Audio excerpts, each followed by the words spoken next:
Let's get it cracking, YouTube. What's good, world? It's your boy Mastermind Man, and this is another weekday drop. The February 2022 weekday drop. Listen, man, it's been a lot been happening in gaming, from companies buying up companies, gaming doing this, gaming doing that. But before we jump right into this main event of this episode, be sure to follow me everywhere, Master23Mind, Mastermind RGTV on YouTube, Real Gamer on all platforms, Real Gamer on all podcast platforms. Check me out. You know what I'm saying? We popping off, man. But it's a bunch of stuff I want to come in and speak about, man. I can't keep up with a lot of this stuff, man. We got Sufu, Sufi, and Pokemon Arcadia. Listen, amazing Pokemon game, by the way. A couple reviews out. We're gonna talk about it. Dying Light 2. That's a new game that just dropped. Y'all not witness of it. It's pretty dope. We're gonna talk about just a little bit of it. And we got Forbidden West coming out really, really soon. I tried to clear my throat a little bit off air, but it didn't quite work out. But we got Forbidden West dropping real soon. By the time you hear this podcast, it'll probably be out. But listen, man, I had a bunch of stuff on the board. 2 weeks ago, I was going to come here and do a podcast and end up breaking it down and going deep into a lot of this stuff and really elaborating about this stuff. I'm sorry for that, but you know what I'm saying? But let's jump right into it. First of all, this Uncharted. This Uncharted for PS5, this whole release they got for it, I picked it up, $10, you know what I'm saying? Mine, for right now, I'm only playing Nathan's Drake end of the story, Thieves End. Right now, it don't require me to use the disc. I actually have the disc version of both games, but I think I got the digital copy of Lost Legacy, but I have the disc version of Thieves End. It didn't require me to use the disc, but I'm not going to ask any questions. But I do have a digital version of Lost Legacy. So, you know, when I play that one, and if it asks for the disc, that'll be backwards and weird, but it is what it is. But overall, I will have to say, I'm going to have to come back and do a completely separate podcast just talking and diving deep into that game because of the mere fact the graphics is amazing. When you're playing on 4K, I really wish it was a 60 frames or 124K. I feel like in the future, they may, just to put more heat up on that game, in the future, they may send out an update that may be something like 4K 60 frames per second per se. But the 4K 30 frames still looks amazing. You can tell that it's 30 frames, but at the same time, the details in the map, I find myself playing the game a lot of times switching between 4K and switching back to performance mode and performance plus mode. Performance plus mode is the whole 120 hertz rendering in 1080p graphics, which is very great when a lot of action stuff is going on, when you're doing shooting or whatnot. Perfect for 120. It plays a lot more smoother, but the graphics is like, yo, that's PS4, you know what I'm saying? That's a good PS4 Pro running on about 30 or 60. But on a 5 to 120, it fits perfect. But I will say, in the other performance mode, to where it's running in 60 frames per second, maybe like 1440p or something like that, that's probably like just right. The just right mode, to where you can tell it's one of those PS4 games, but definitely kind of remastered for the 5, because the way it's running and looking, man. And the load time is nothing. You remember that big load that used to come up on PS4 version of Uncharted? You no longer have that on PS5 version. The load time is amazing. The graphics on 4K, like I said, I find myself switching back and forth to all three of those modes, because that's one of those games to where even if you beat it, I didn't beat the game several times, but even if you beat it, there's still, like, you got to explore treasure maps or whatnot. But the world, the storytelling in Uncharted, in a game like Uncharted, is very important, because you know, Xbox may have its Halo games, or is go-to games to have or whatnot. But a game like Uncharted, some coming from Naughty Dog, Uncharted, Last of Us, these are games that don't just have. These are what you call, in my eyes, the PlayStation Mario. These are games that don't just have, you know what I'm saying, great ratings or reviews, but it has good storytelling. We love the characters in it. Even when we did the spinoff, I say we like I'm part of the company. Like even when they did the spinoff to the Lost Legacy from the Thieves End, that was perfect, and we loved the characters within the story and the story to the whole sequel. We love that, and a lot of games may just have, you know what I'm saying, good character history or whatnot, but sometimes the story may be whack. Well, a game like Uncharted has so much of a amazing story. When they re-bring it back out for games like, you know, like they did right now, like a remaster, a remake, it still is worth playing. The value of it is still there. So salutes off to Naughty Dog, because this Uncharted is amazing. Moving on, talking about a lot of stuff been happening, man. Speaking of, we're gonna stick to the PlayStation topic, but I'm gonna come back to that game, Sufi. Off air, I was trying to like pronounce that name correctly, but off air, there's a lot of jokes about that game name. But Sufi game is looking really, really cool, and everyone is playing it, and it's one. It takes me. I'm gonna jump back into PlayStation, but this game reminds me of I can't think of the name of one of those classic games that came out back in the day. Maybe like one of those arcade games where you're just moving on the screen and you're fighting.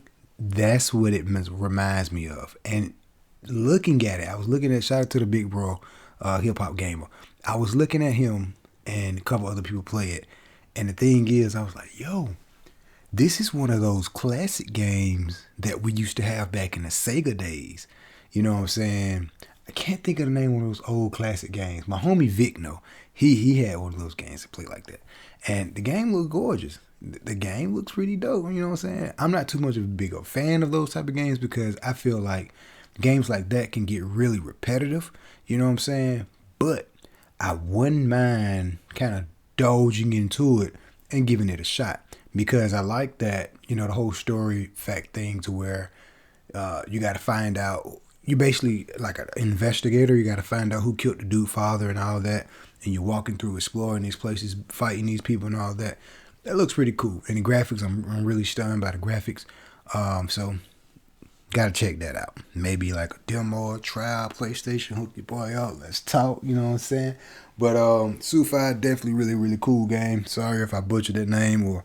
You know, but you know, hey, keep the podcast. It's blooper moment. But Pokemon Arcadia, I'm gonna come back to that because I got a lot to say and unpack with that game. But that's another one of those like, what? Y'all could have came out with a better name than this, man. But we're gonna come back to that. But going into PlayStation and who will PlayStation buy next? Tune into the previous episode of the podcast because I spoke a little bit about a lot of this stuff. We was talking about the Activision and the Xbox deal that went down, then PlayStation come out, and the Bungie deal. Now, before speaking with, shout out to 108 Dragons TV, before speaking to homie about Gran Turismo and speaking learning a little bit about the Bungie deal or whatnot, my first thought was, wait a minute, Bungie? These are the guys that made Halo. Now, my question is, but now knowing the answer, but before I knew the answer, the question is the Halo team still there at Bungie?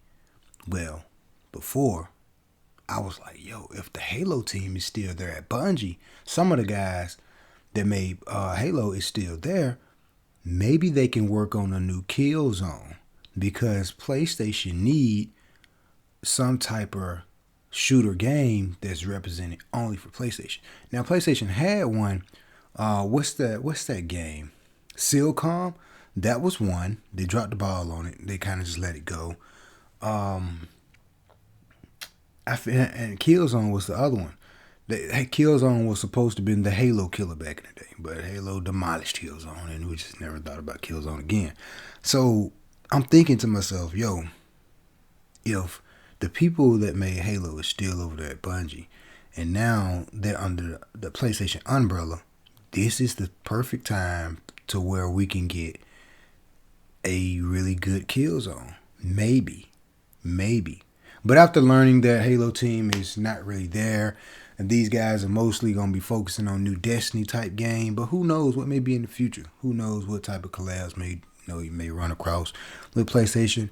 But the thing is, these guys still got full control over what they do with the games. They was very clear about the what's going on and everything. They're still in control, but these are guys. So basically, the next Destiny game that come out probably gonna be on multiple platforms, like always.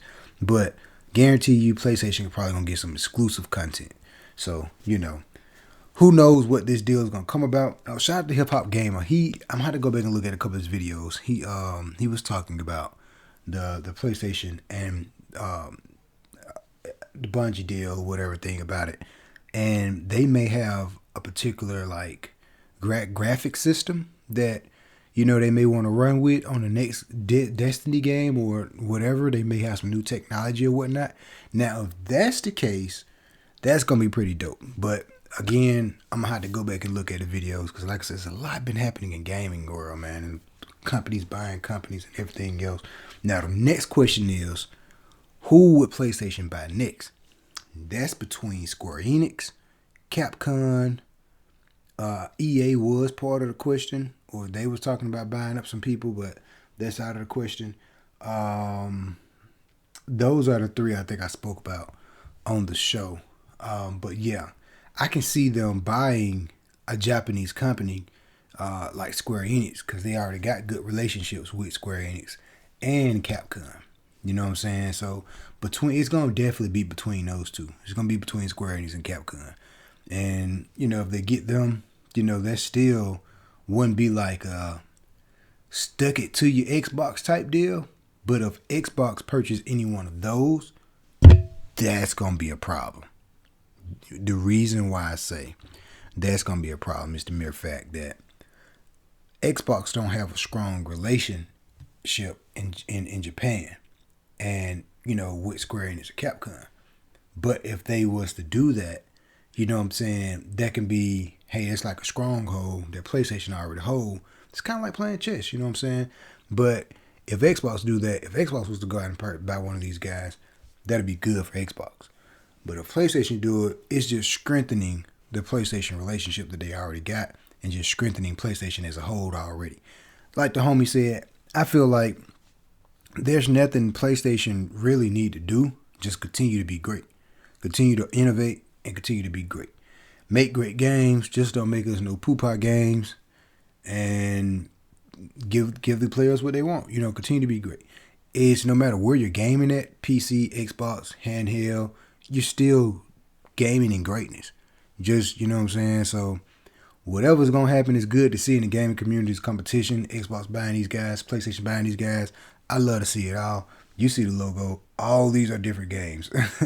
So, you know what I'm saying? It is what it is, but it's always amazing to see when these guys purchase somebody and then these guys come out like, oh, what's going on? Little do we know, a lot of these deals actually been behind closed doors, already handshooked on and good. We'll come out and speak about it maybe 2 months or a month later or whatever. But, Cyberpunk 2077, PS5 version, I'm talking so fast, PS5 version is coming real soon. I still don't quite know about that game, man, because of the mere fact that they dropped the ball when it first came out, man. That was a letdown. I'm sorry, that was a letdown. But after seeing the PS5 version, whoa, graphics look real good. This is how Cyberpunk 2077 is supposed to look. So hopefully when it drop, you know what I'm saying, we get what we supposed to got when it first really dropped. But not that old classic gen stuff that looked like, what is this? Forbidden West dropping really soon. They keep dropping trailers. They're pushing their promotion for that game. They're pushing it. Everything's looking good for it. It's going to be a masterpiece. I just kind of, it's something about that, the first one. I'm still playing it. I haven't beat it yet. My goal was to beat the first one. And I said, okay, For me to get the second one, I'm gonna have to beat the first one. I'm close to beating the first one, but it's just something about that game that just kind of like, it don't keep my attention long enough. I'll say that. And it's strange because I love adventure games. I love action stuff. I love those type of games, and that's kind of like that. You know what I'm saying? Assassin's Creed. I love Assassin's Creed. So I'm hoping that the things that the first one couldn't do for me, the second one really like keep me locked in this open world, keep me locked in the story. And I just spoke about before how PlayStation make games that just, they build more than the character. They build great storyline games too. And I feel like, Forbidden West, of course, it's probably going to have a dope storyline. I think that's what it was on the first one. The story was kind of all over the place, and I wasn't able to kind of like catch what was really, or grasp what was really going on. I was just so electrified by the world and wanted to explore the world and play with the combat system and interact with the AI robots or dinosaurs or whatnot, and just to kind of enjoy the game, but kind of still wanted to enjoy the story, but wasn't able to really do that. The story kind of got me like, no, I want to go explore this world. So it's kind of a good and a bad thing, because when a game is able to do that, you know what I'm saying? The good thing is you want to go explore the world. That's cool. But the bad thing is the main objective is the story, and your story is not quite up to par. So I'm hoping that Forbidden West has a great storyline and keep me locked in and really just make me want to, what's going to keep me coming back, want to play this game more and more and more. Those are the things I'm going to be looking for when I pick up Forbidden West. Whenever I pick it up, might not pick it up as soon as it drops, but whenever I pick it up, those are the top 3 tier things I'm looking for. I know the graphics is going to be on point. You know what I'm saying? The graphics is amazing. It is amazing, but those are the 3 things that now I'm like thinking like, yeah, bro, I need to, you got to correct these things. I heard they corrected the combat system. That was another thing I didn't like. I liked the combat system. I can't say I didn't like it. It was just one of those, they can improve on. So I'm looking for those things on the next one when it drops. Dying Light 2.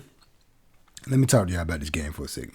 I haven't played it yet. I was actually excited about this game, but I remember, wait a minute, it's first person. Oh, bruh. I want a zombie game that gives me the option to be first person and third person. Now, the only zombie game that's first person I actually enjoy is Call of Duty. Call of Duty Zombies. It's the only zombie game right now off the top of my head in the last 3 to 4 years I actually enjoyed playing. Any other zombie game that's first person don't tend to like keep me locked in most of the times, because I'm like playing this, I'm like, yo, bro, I really want to play Call of Duty Zombies now. You know what I'm saying? So when I seen that, I was like, oh man, another zombie game down to the wayside, But I'm not going to cancel it out yet, because it's a zombie game. I'm interested. But it kind of looks, I was looking at people play it, and it kind of look, they have moments to where it looks repetitive or whatnot. You know what I'm saying? And I hate games like that. Even though some of my favorite games, kind of still is in that repetitive cycle or whatnot. But, hopefully not. But, hey, check it out. But, Pokemon Arcadia. Listen. First of all, y'all could have chose a better name than that. 2, freaking gorgeous. 3, finally, our Pokemon get to walk behind us and it's just open freely like that. This Pokemon is a more aggressive Pokemon game, which I am proud of Nintendo for doing. And not having these old little crazy lazy Pokemon just sitting back in the bushes waiting to get caught or whatever. I was watching somebody play and freaking Snorlax just came out of nowhere. It's like he over here chilling. They get close to him. Snorlax eyes is turning red and he's going crazy out there. I'm like, that's what I'm talking about.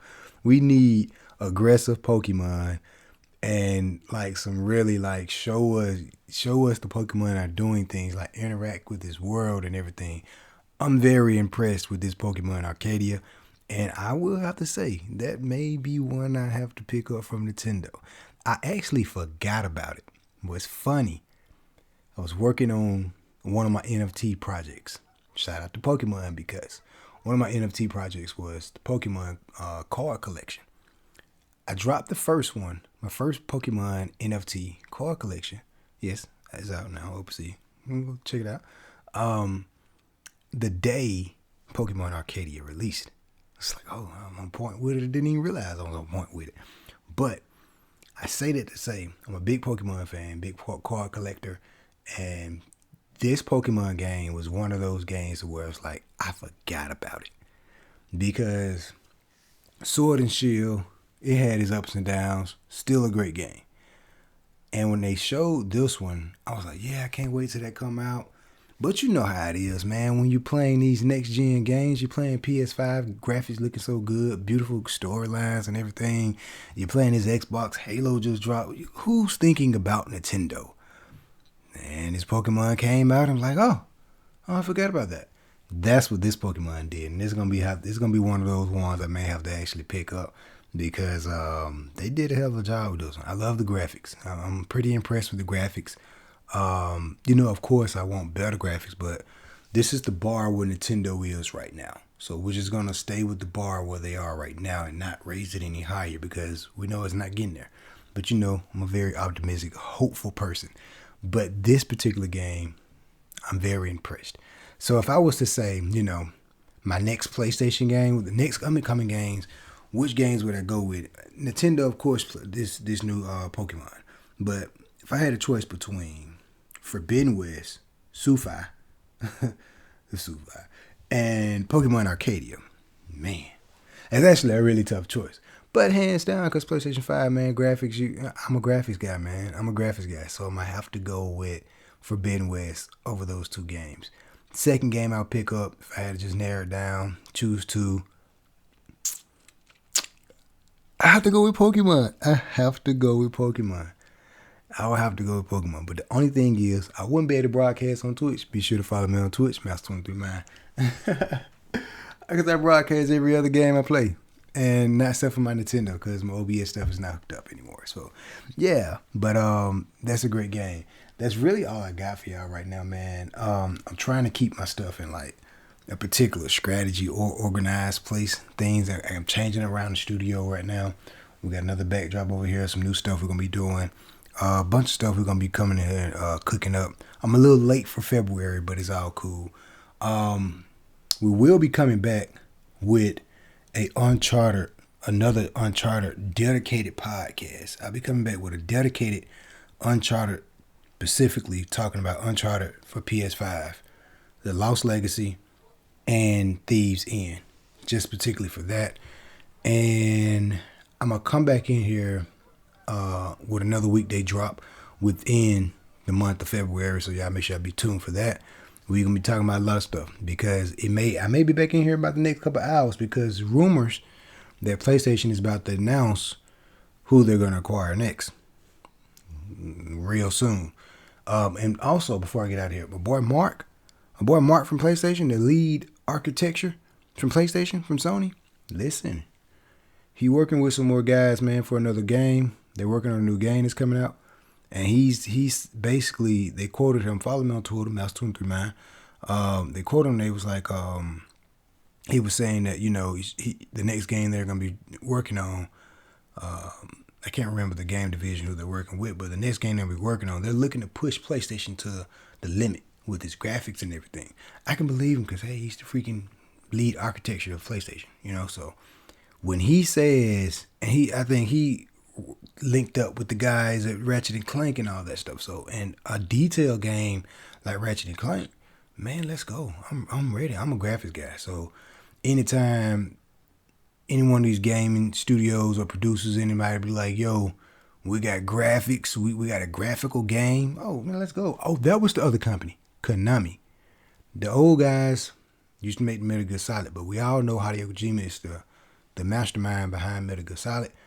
But that let's hold up, pause that. Let's talk about that for a quick second.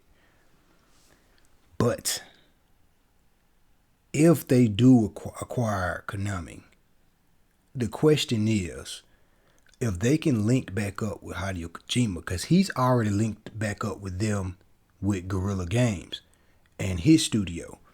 But remember, he linked up with Guerrilla Games for Forbidden West.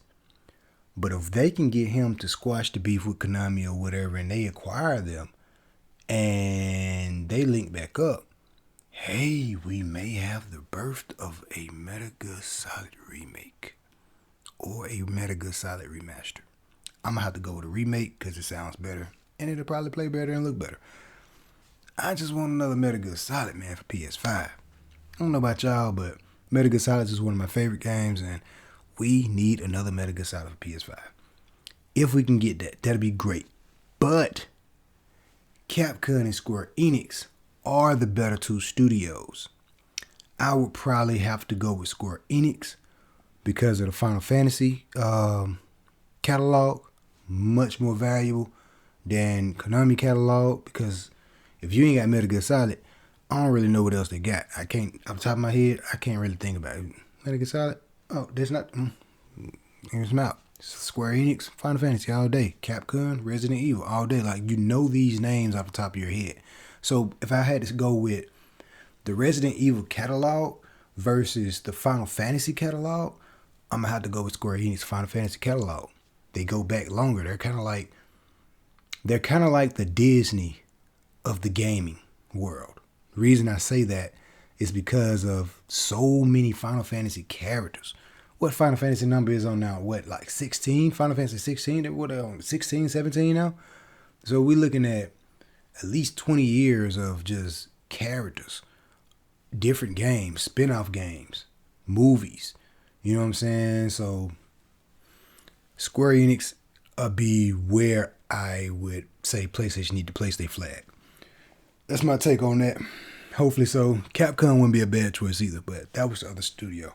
But we'll be back in more, talking about more of this, man. I was so anxious to come in here. My energy's a little bit off, but I was so anxious to come in here and kind of speak to all the gamers, man, and drop another podcast because I haven't been here for a little bit. Been tied up with so much stuff, man. Crypto knowledge, and we're going to talk about that too on the next episode. Crypto, metaverse. I've been playing Uncharted. I've been trying to beat the first, like, a lot of stuff, man. I'm like, yo, I can't get Gran Turismo. Oh, Gran Turismo, I didn't even speak about that on this episode. I did a live reaction of Gran Turismo, but my feelings have changed after speaking with the homie, OG 108 Dragons, because he's OG on Gran Turismo, and he was like, yo, this is trash. They didn't show anything about the online. And I was like, oh, shit, yeah. They didn't show nothing about online services. Oh, man. And yeah, wait a minute, the cars. 400 some plus cars, 200 of them probably the same make and model, just different years. Oh, come on, Gran Turismo. But we'll talk about we'll talk about that on another episode. But I did a live reaction of it, and I was hyped for it, man. But they should have showed more. And I feel like my hypes and my hopes was too high for Gran Turismo. Missed opportunity. That sums it up to what I gotta say about Gran Turismo. Now, missed opportunity. Very missed opportunity. But follow me, man, everywhere. Twitch, TikTok, IG, Twitter, Master213 and Masterman RGTV on YouTube. Real Gamer on all podcast platforms. Spotify, Apple, we everywhere. Check that out. You want to know something about some gaming, knowledge, information, anything about it, I'm here talking about it, keep you up to date about it, entertain you, and hope you enjoyed it. You know what I'm saying? We out. Love is love, people. We'll be back for more. We out. Weekday drop, baby. Peace. Game on, YouTube.